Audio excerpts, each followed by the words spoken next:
আমার স্নেহের সকল ছাত্রছাত্রীকে রাজু স্যার ম্যাথ সলিউশনে স্বাগতম। আজ আমি তোমাদের কোষে দেখি 1.3-এর 7 নম্বর থেকে শুরু করে বাকি অঙ্কগুলো শেখাবো। আমি এর আগে বিভিন্ন পার্টে আগের অঙ্কগুলো শিখেছি, তোমরা চাইলে সেগুলো দেখে নিতে পারো। আজকে আমি তোমাদের খুব সুন্দরভাবে সঠিক নামে এবং সহজ পদ্ধতিতে অঙ্কগুলো শেখাবো। তোমরা পুরো ভিডিওটা ভালোভাবে দেখবে, নয়তো বুঝতে পারবে না এবং বেশি দিন মনে রাখতে পারবে না। চলো শুরু করি। তোমরা অঙ্ক করার আগে অবশ্যই খাতায় কিন্তু মার্জিন টেনে নেবে। মার্জিন টানলে কী হয়, খাতা দেখতে ভালো লাগে, অঙ্ক করতে ভালো লাগে, যে স্যার খাতা দেখে সে স্যার খুশি হয়। আমি শেখাবো তোমাদের কোষে দেখি 1.3 লিখে নিচ্ছি। কোষে দেখি 1.3। তোমরা অঙ্ক বোঝার সময় অবশ্যই কিন্তু পাশে বই রাখবে, তাতে তোমাদের বুঝতে সুবিধা হবে। আজ শেখাবো 7 নম্বর থেকে শুরু করে। 7 দাগ দিয়ে দিলাম। প্রশ্নে কী করতে বলা হয়েছে দেখো। প্রশ্ন বলা হয়েছে একটি আয়তকার চিত্র বিইএসটি আঁকি, যার বিই সমান 6 সেমি ও ইএস সমান 4.8 সেমি। তো আয়তকার মানে কি, যে চতুর্ভুজের বিপরীত বাহুগুলো সমান তাকে বলা হয় আয়তক্ষেত্র। তো আমি তোমাদের খাতায় সুন্দরভাবে শেখাচ্ছি। দেখো, প্রথমে 6 সেমি বিই সরলরেখা এঁকে নেব।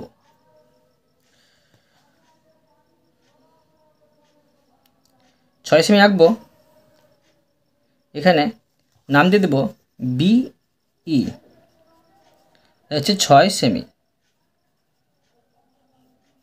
এরপরে আছে ইএস 5.8 সেমি।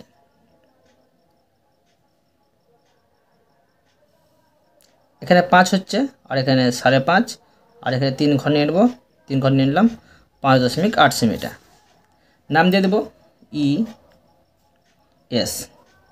এটা হলো 5.8 সেমি। এবার আয়তকার চিত্র অঙ্কন করব। তো দেখো কীভাবে আঁকছি, কত সুন্দর হবে। প্রথমে যে কোনো মাপের একটি দাগ নিয়ে নেব, যে কোনো মাপের। এরপরে 6 সেমি মানে বিই মাপটি নেব রুল কম্পাস নিয়ে, আর এখানে কেটে দেব। ভালো করে বসালাম, বসিয়ে নেওয়ার পরে ভালো করে মাপটি নিলাম, নিয়ে এখান থেকে ভালো করে বসিয়ে কেটে দিলাম। এবার নাম দিয়ে দেবো এর বিই, বিই, আর এখানে দিয়ে দেবো 6 সেমি। এবার এখানে মানে আয়তকার চিত্রের প্রতিটি কোণ কিন্তু 90 ডিগ্রি হয়। তো একটি কোণ আমি 90 ডিগ্রি অঙ্কন করে নেব। তো এখানে আমি একটা বৃত্তচাপ কেটে নেব, কাটলাম, আবার এখান থেকে কাটবো, কাটলাম, আবার এখান থেকে এখানে, এখানে, আর এখানে, আর এখানে কাটলাম। এবার আমি এটাকে স্কেল দিয়ে মিলিয়ে দেব। তো মিলিয়ে নিচ্ছি, যে কোনো মাপেরই এখন মিলাবো। তো এটা মিলিয়ে নিলাম। এবার কি করব, যে ইএসটা মাপ নেব 5.8 সেমির।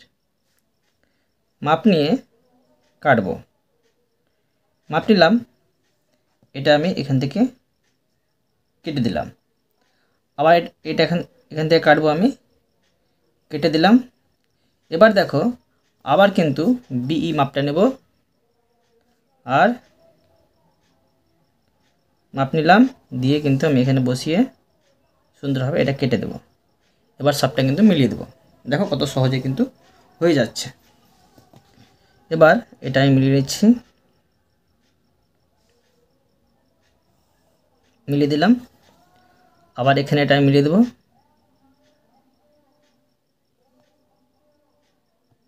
মিলিয়ে দিলাম। তো আমার আয়তকার চিত্র অঙ্কন করা হয়ে গেল। তো এখানে লিখে নেব 6 সেমি, এটা 6 সেমি, এটা হবে 5.8 সেমি, এটা হবে 5.8 সেমি। তো নামগুলো লিখে নেব বিই, আর এটা ছিল ইএস, আর এখানে হবে টি। তো আমার কিন্তু আয়তকার চিত্র অঙ্কন করা হলো। নিচে কিন্তু কিছু লিখে নেব, লিখব এখানে বিই এসটি আয়তক্ষেত্র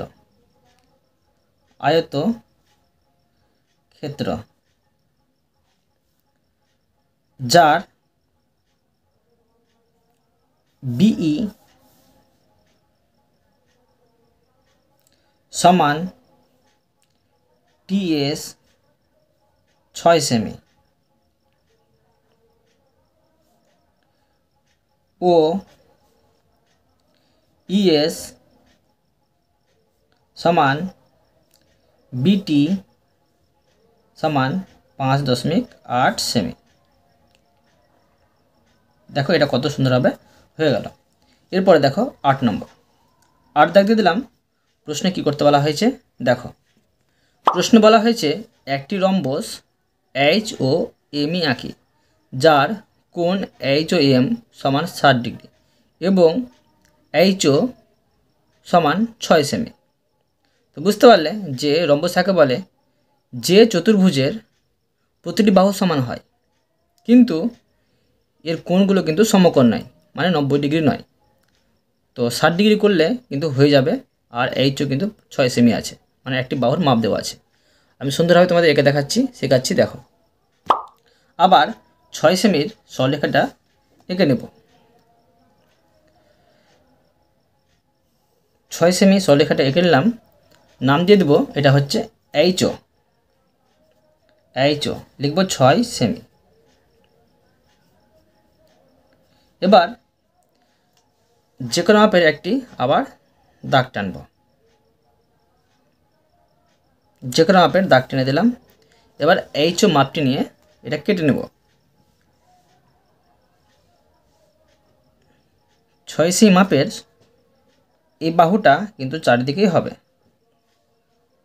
এখানে আমি এটা কেটে দিলাম। এবার এখানে আমি একটি 60 ডিগ্রি কোণ অঙ্কন করব। 60 ডিগ্রি এইভাবে করা যায় সহজেই। এখানে কাটবে, আবার এখানে কাটবে, 60 ডিগ্রি হয়ে গেল। তো এবার আমি যে কোনো মাপের এখানে সরলরেখা টেনে এটাকে মিলিয়ে দেব। টেনে মিলিয়ে দিলাম। মিলিয়ে দেওয়ার পরে এখানে নাম লিখে দেব ও, আর এখানে লিখব এম। কেন লিখলাম দেখো, তোমার কিন্তু কোণের কথা বলা হয়েছে এইচ ও এম, মানে যেটা মাঝে থাকবে ও মাঝে আছে, তো ও কোণটা এটা, আর এখানে এইচ লিখতে হবে, তো এইচ ও এম হয়ে যাবে। এবার আবার এই বাহুটার মাপ নিয়ে 3 দিকে কেটে নেব। মাপ নিলাম, এখান থেকে কাটবো ভালো করে বসিয়ে, কেটে দিলাম। আবার এখান থেকে বসিয়ে কাটবো, আবার এখান থেকে বসিয়ে কাটবো। এবার এটাকে দাগ টেনে মিলিয়ে দেবো। দেখো কত সহজে রম্বস তৈরি করে নিচ্ছি। এটাকে মিলিয়ে দিলাম, আর এইভাবে এখান থেকে মিলিয়ে দিলাম। তো নাম দিয়ে দেবো, এটা হবে এইচ ও এম, আর এটা হবে ই। এটা হবে 6 সেমি, এটাও হবে 6 সেমি, এটাও হবে 6 সেমি, আর এটাও হবে 6 সেমি। এবার এখানে কলম দিয়ে কিছু লিখে নেব। লিখব এখানে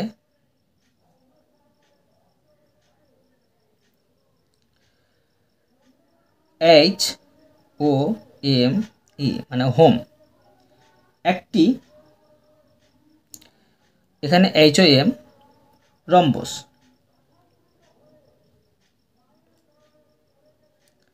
যার একটি কোণ পেয়েছি এইচ ও এম সমান 60 ডিগ্রি। 60 ডিগ্রি, আর এখানে 60 লিখে নেব। 60 ডিগ্রি, তারপরে বাহুগুলো লিখে নেব। বাহু ছিল OM সমান ME সমান EH সমান OH সমান 6 সেমি। দেখো কত সুন্দরভাবে এটাও শিখে দিলাম। এরপরে দেখো 9 নম্বর। 9 দাগ দিয়ে দিলাম।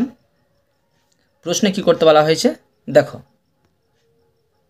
প্রশ্ন বলা হয়েছে একটি রম্বস ROAD আঁকি, যার RA সমান 8 সেমি ও OD সমান 6 সেমি।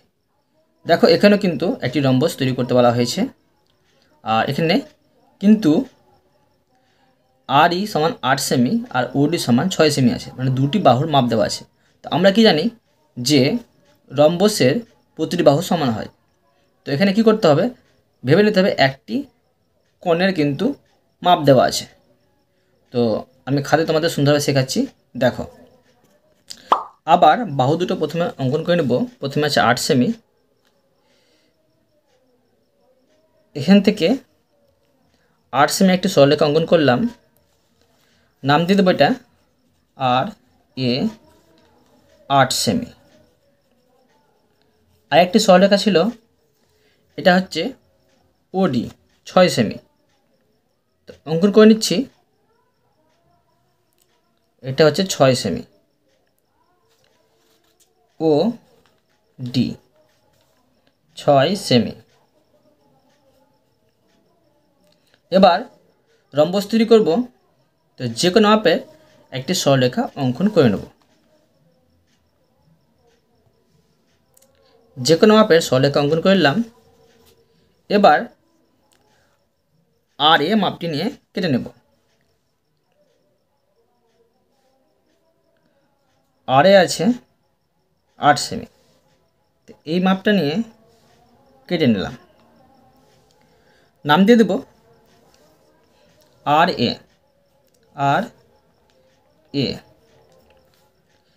এবার দেখো কর্ণ তৈরি করব। তো প্রথমে এটাকে আমি অর্ধেক করে নেব। কীভাবে অর্ধেক করবো দেখো, বাহুটাকে মানে এই বাহুর অর্ধেকের চেয়ে একটু বেশি মাপ নিয়ে উপরে কাটবো, কেটে দিলাম। আবার নিচে কাটবো, কেটে দিলাম।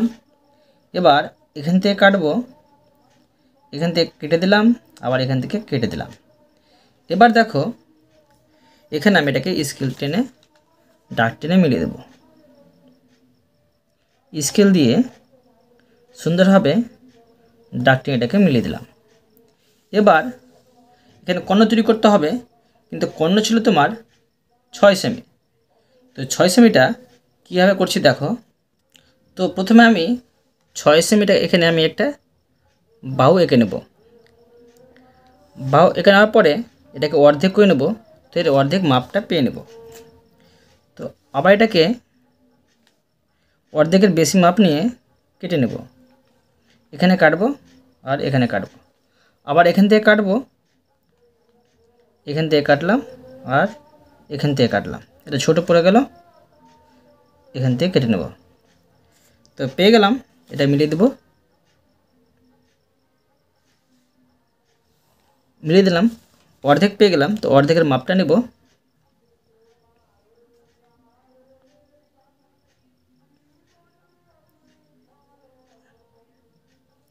অর্ধেক মাপ পেয়ে গেলাম।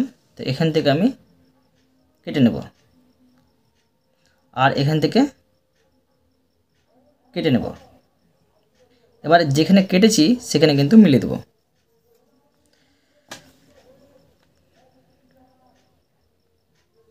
তো এখানে আমি এটা সুন্দরভাবে মিলিয়ে দিলাম। আবার এখানে আমি সুন্দরভাবে মিলিয়ে দেব, মিলিয়ে দিলাম। আবার এখানে মিলিয়ে দেব,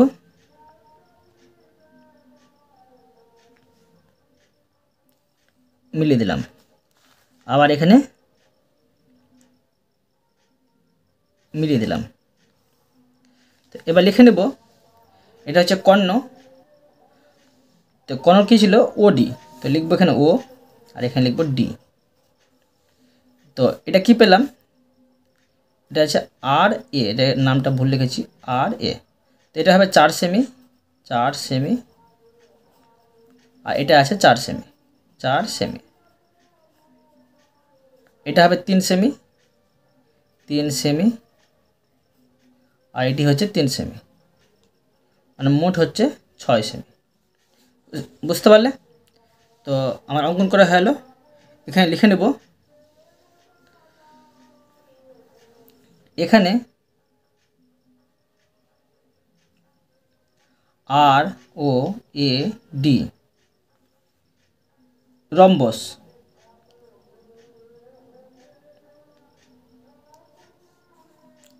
যার দুটি কর্ণ যথা আর এ, আর এ এবং ওডি। বুঝতে পারলে? এটা সুন্দরভাবে কিন্তু হয়ে গেল। এরপরে দেখো 10 নম্বর, 10 দাগ দিয়ে দিলাম। প্রশ্নে কী করতে বলা হয়েছে দেখো। প্রশ্নে বলা হয়েছে একটি সামান্তরিক জিও এলডি আঁকি, যার জিও সমান 7 সেমি, ও এল সমান 5.8 সেমি এবং জিএল সমান 5.8 সেমি। আমি খাতে তোমাদের সুন্দরভাবে শেখাচ্ছি। দেখো, সামান্তরিক কাকে বলে? যার বিপরীত বাহুগুলো সমান্তরাল হয় তাকে বলা হয় সামান্তরিক। তো এখানে ছিল দুটি বাহু, এঁকে নেব। প্রথমে ছিল 7 সেমি, 7 সেমি, 7 সেমি। এটা ছিল জিও, জি ও। আর দুটি বাহু ছিল 5.8 সেমির। তো এঁকে নেব 5.8, এখানে হবে 8, 5.8 সেমি। এটা হবে ওএল, আরেকটা ছিল জিএল 5.8 সেমি। এটাও করে নিচ্ছি। দেখো 5.8 সেমি এখানে হবে, নাম দিয়ে দেবো জিএল, জিএল 5.8 সেমি। এবার সামান্তরিক অঙ্কন করব। দেখো, এবার আমি যে কোনো মাপ নিয়ে একটি সরলরেখা অঙ্কন করে নেব। অঙ্কন করে নিলাম। এবার জিও মাপটি নেব পেন্সিল কম্পাসের সাহায্যে। মাপটি নিচ্ছি, মাপ নিলাম। মাপ নিয়ে কিন্তু এখান থেকে এটা কেটে দেব, কেটে দিলাম। নাম দিয়ে দেব জি ও। এবার দেখো, এটা হচ্ছে 7 সেমি, 7 সেমি জিও। আর ধরো জিএল, জিএল এখানে হবে। তো এটা হবে তোমার 5 দশমিক, এই দেখো জিএলটা হচ্ছে 5.8 সেমি। তো এই মাপটি নেব, জিএল মাপটি নেব 5.8 সেমি। মাপটি নিয়ে এখান থেকে কেটে নেব, কেটে দিলাম। এবার দেখো, এখানে আছে ওএল, মানে ওএলটা হবে 5.8 সেমি। তো এখান থেকে মাপ নিয়ে কেটে দিলাম। বুঝতে পারলে? এবার দেখো যে এটা একটা কিন্তু তোমার সামান্তরিক হবে। তো আবার জিও মাপটি নেব, জিও মাপটি নিয়ে মানে 7 সেমি মাপটি নেব। দেখো নিচ্ছি, এখান থেকে মাপ নিলাম। মাপ নিয়ে এখান থেকে কেটে দেবো, এদিকে এখান থেকে কেটে দিলাম। আবার কিন্তু এটা কিন্তু 5.8 সেমি হবে। তো আবার আমি কিন্তু 5.8 সেমি মাপটি নিচ্ছি, মাপটি নিলাম, দিয়ে এখান থেকে এটা কেটে দিলাম। এখন স্কেল দিয়ে এটা কিন্তু মিলিয়ে দেবো। কী মিলাচ্ছি দেখো,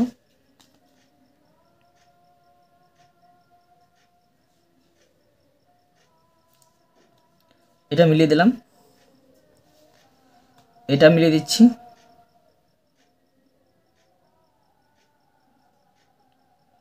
মিলিয়ে দিলাম, এটা মিলিয়ে দিচ্ছি,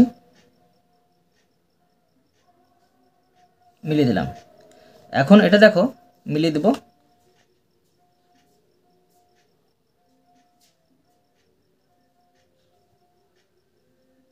এটা মিলিয়ে দিলাম। তো সহজে কিন্তু সামুদ্রিক অঙ্কন করা হলো। নামগুলো দিয়ে দেবো জিও এল ডি, এটা হবে 7 সেমি, আর এটা হবে 5.8 সেমি, এটা হবে 5.8 সেমি। এবার লিখে নেব, এখানে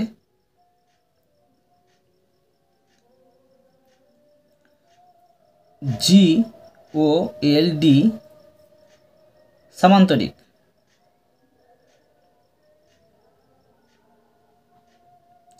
সামান্তরিক। তারপর লিখব যার জিও সমান 7 সেমি, ওএল সমান জিএল সমান 5.8 সেমি। দেখো এই অঙ্কটা তোমাদের সুন্দরভাবে শিখে দিলাম। এবার দেখো 11 নম্বরের অঙ্ক। 11 দাগ নম্বর দিয়ে দিলাম।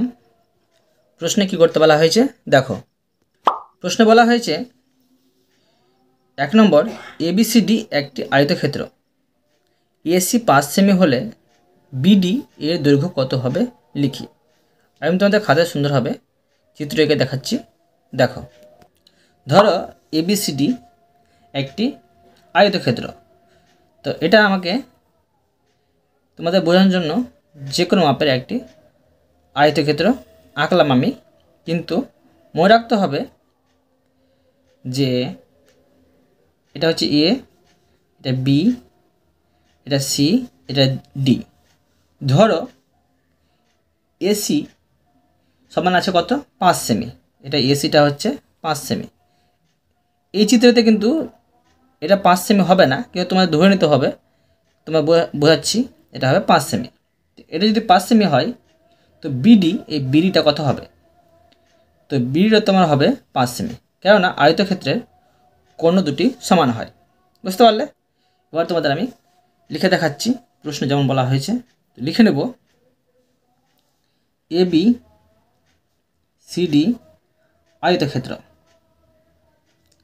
আয়তক্ষেত্র এসি ও বিডি এর কর্ণ, মানে আয়তক্ষেত্রের কর্ণ। আয়তক্ষেত্রের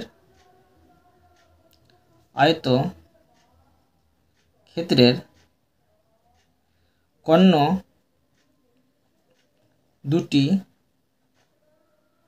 সমান হয়, অতএব এসি সমান 5 সেমি হলে বিডি সমান 5 সেমি হবে। বুঝতে পারলে? এরপরে দেখো 2 নম্বর, এটা ছিল 1 নম্বর।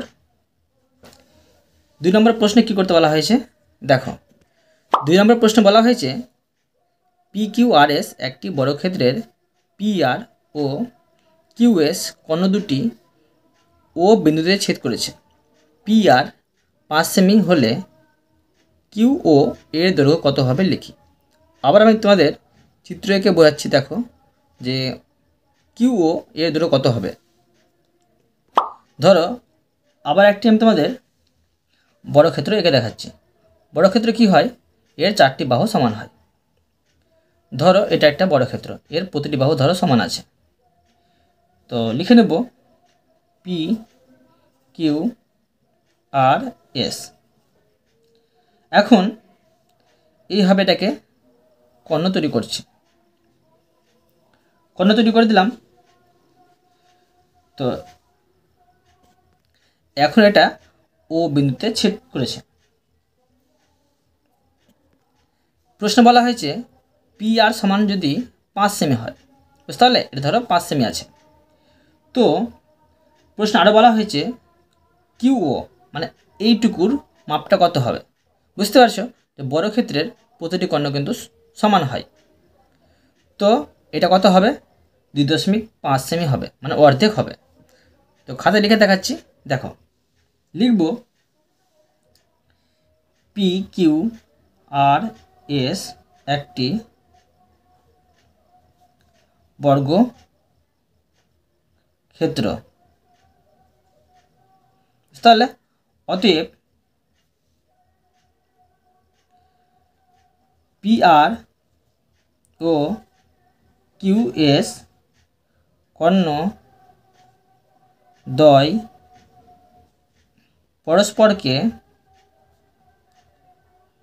পরস্পরকে সমকোণে মানে 90 ডিগ্রিতে সমকোণে সমদ্বিখণ্ডিত মানে সমানভাবে খণ্ডন করেছে। সমদ্বিখণ্ডিত করেছে ও বিন্দুতে। দেখো ও বিন্দু ছেদ করেছে বিন্দুতে। তোমাদের একটা কথা বলছি, এই চিত্রগুলো তোমাদের আঁকা প্রয়োজন নেই, কেননা তোমাদের বোঝানোর জন্য এই চিত্রগুলো আমি অঙ্কন করলাম। তোমরা চাইলে এঁকে নিতে পারো, কোনো অসুবিধা নেই। শুধু এইটুকু এগুলো লিখলেই কিন্তু চলবে। এবার লিখব অতএব পি আর সমান 5 সেমি, মানে প্রশ্ন যেটা বলা হয়েছে। তো এখন দেখো যে পি ওটা কত হচ্ছে। আবার লিখতে পারি এখানে যে অতএব পি ও সমান পি আর এর অর্ধেক হবে কিন্তু। তো অর্ধেক হচ্ছে পি আর, তো সমান 1/2। পি আর এর মাপ ছিল কত? 5 সেমি, তো এখানে 5। এখন দেখো 5 একে 5 আর নিচে হচ্ছে 2, এটা ভাগ করে হবে 2.5 সেমি। বুঝতে পারলে? তো আবার দেখো, আবার লিখতে পারি আবার বর্গক্ষেত্রের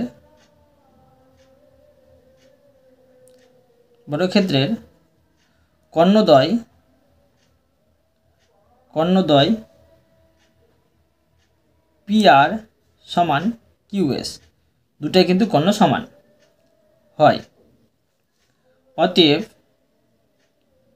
কিউ ও সমান পি ও সমান 2.5 সেমি। বুঝতে পারলে? দেখো তোমাদের আমি কত সুন্দরভাবে সঠিক নেমে ও সহজ পদ্ধতিতে শেখাচ্ছি। এবার দেখো 3 নম্বর। 3 দাগ দিয়ে দিলাম।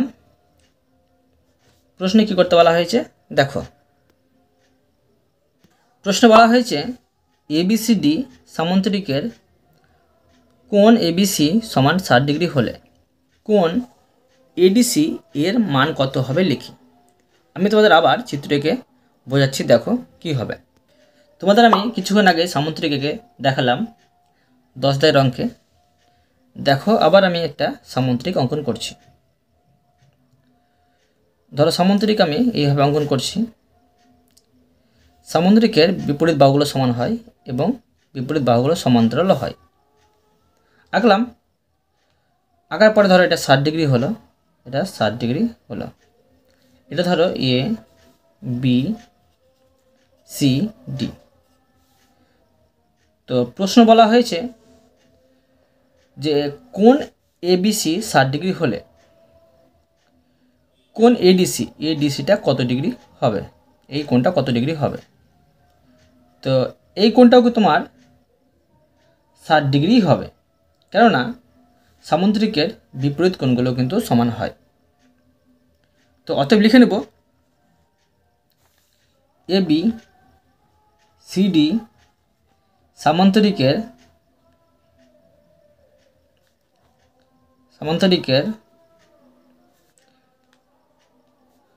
কোণ এ বি সি সমান 60 ডিগ্রি। অতএব কোণ এ ডি সি সমান কোণ এ বি সি সমান 60 ডিগ্রি, মানে দুটোই কিন্তু 60 ডিগ্রি হয়। বুঝতে পারলে? এটা সুন্দরভাবে হয়ে গেল। এরপরে দেখো 4 নম্বর, 4 দাগ দিয়ে দিলাম। প্রশ্নে কী করতে বলা হয়েছে দেখো। প্রশ্ন বলা হয়েছে একটি বর্গক্ষেত্র এবিসিডি রম্বসের এসি ও বিডি কর্ণ দুটি পরস্পরকে ও বিন্দুতে ছেদ করেছে। কোণ এ ও বি এর মান কত লিখি। তো আমি তোমাদের আবার সুন্দরভাবে চিত্র এঁকে দেখাচ্ছি। দেখো, আবার একটি রম্বস অঙ্কন করছি। দেখো, রম্বসের কী হয়, এর প্রতিটি বাহু কিন্তু সমান হয়। ধরো এই রম্বসের প্রতিটি বাহু কিন্তু সমান। তো এটাকে আমি এ বি সি ডি নাম দিয়ে দিলাম। এবার কর্ণ তৈরি করলাম, এখানে কর্ণ তৈরি করলাম, এখানে কর্ণ তৈরি করলাম, আর এখানে ধরো ও বিন্দুতে ছেদ করেছে। প্রশ্নে কি বলা হয়েছে? প্রশ্নে বলা হয়েছে যে এবিসিডি রম্বসের এসি বিডি কর্ণ দুটি পরস্পরকে ও বিন্দুতে ছেদ করেছে। এবার কোণ এ ও বি এখানে একটা কোণ আছে, এই কোণের মান কত হবে লিখি। তো দেখো, এই কোণের মান হবে তোমার 90 ডিগ্রি।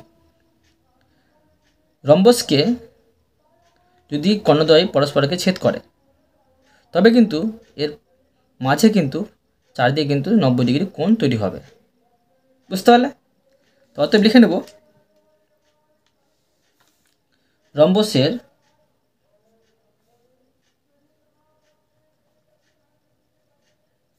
কর্ণদ্বয়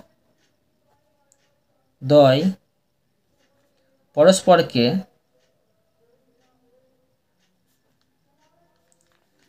সমকোণ মানে 90 ডিগ্রি, সমকোণে সমদ্বিখণ্ডিত মানে সমানভাবে খণ্ডন করে, সমদ্বিখণ্ডিত করে। এবি সিডি রম্বসের কর্ণ এসি এবং বিডি পরস্পর ও বিন্দুতে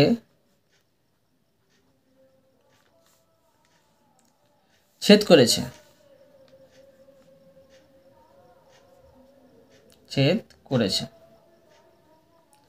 অতএব কি? অতএব কোণ এ ও বি সমান 90 ডিগ্রি। তোমরা যদি এগুলো কিছু না লিখতে পারো, শুধু প্রশ্ন যেটা বলা হয়েছে সেইটুকু যদি লিখতে পারো সেটা লিখলেও কিন্তু হবে, কিন্তু তোমাদের বুঝতে হবে যে এর উত্তরটা কী বেরোবে। তখন তোমরা রাপে কিন্তু চিত্র এঁকে দেখতে পারো যে কী হতে পারে, বা তোমরা কিন্তু মনে রাখবে। রম্বস আঁকে বলে, আয়তক্ষেত্র আঁকে বলে, সামুদ্রিক আঁকে বলে, এগুলো ভালো করে মুখস্থ রাখতে হবে। এগুলো কিন্তু একটা ভিডিও আমার প্লে লিস্টে আছে, তোমরা কিন্তু দেখে নিতে পারো। এবার দেখো 5 নম্বর, 5 দাগ দিয়ে দিলাম। প্রশ্নে কী করতে বলা হয়েছে দেখো। প্রশ্ন বলা হয়েছে একটি বর্গক্ষেত্র সর্বদাই রম্বস, কিন্তু রম্বস সর্বদাই ড্যাশ নয়। তো সর্বদাই কি নয় আমি তোমাদের খাতে করে দেখাচ্ছি, দেখবে। আবার দেখো এই 6 নম্বরে কী বলা হয়েছে, একটি বর্গক্ষেত্র সর্বদাই ড্যাশ, কিন্তু একটি আয়তক্ষেত্র সর্বদাই ড্যাশ নয়। এটাও খাতায় আমি করে দেখাচ্ছি, দেখো। লিখে নেব একটি বর্গক্ষেত্র সর্বদাই রম্বস, বর্গক্ষেত্র সর্বদা কেন রম্বস হয়? কেননা এর কিন্তু প্রতিটি বাহু সমান হয়, সেই জন্য মনে রাখবে। রম্বস কিন্তু এবার দেখো রম্বসটায় সর্বদাই ড্যাশ নয়, মানে বর্গক্ষেত্র হবে না। রম্বস কিন্তু সর্বদাই বর্গক্ষেত্র হবে না, কেননা বর্গক্ষেত্রের প্রতিটি কোণ কিন্তু সমকোণ মানে 90 ডিগ্রি হয়, কিন্তু রম্বসের প্রতিটি কোণ কিন্তু মানে কোনো কোণে কিন্তু 90 ডিগ্রি বা সমকোণ হবে না। সেই জন্য তোমরা কিন্তু ভালোভাবে মনে রাখবে, বুঝতে পারলে? বর্গক্ষেত্র নয়। এবার দেখো 6 নম্বর প্রশ্ন বলা হয়েছে, একটি বর্গ ক্ষেত্র সর্বদাই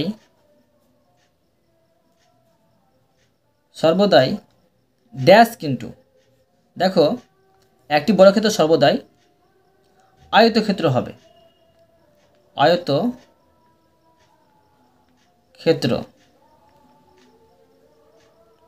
কিন্তু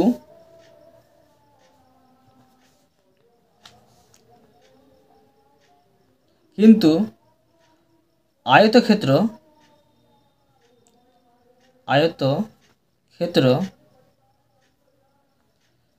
সর্বদাই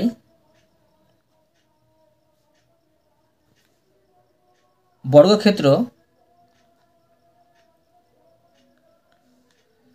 এখানে দাগ হবে না, কিন্তু আয়তক্ষেত্র সর্বদাই বর্গক্ষেত্র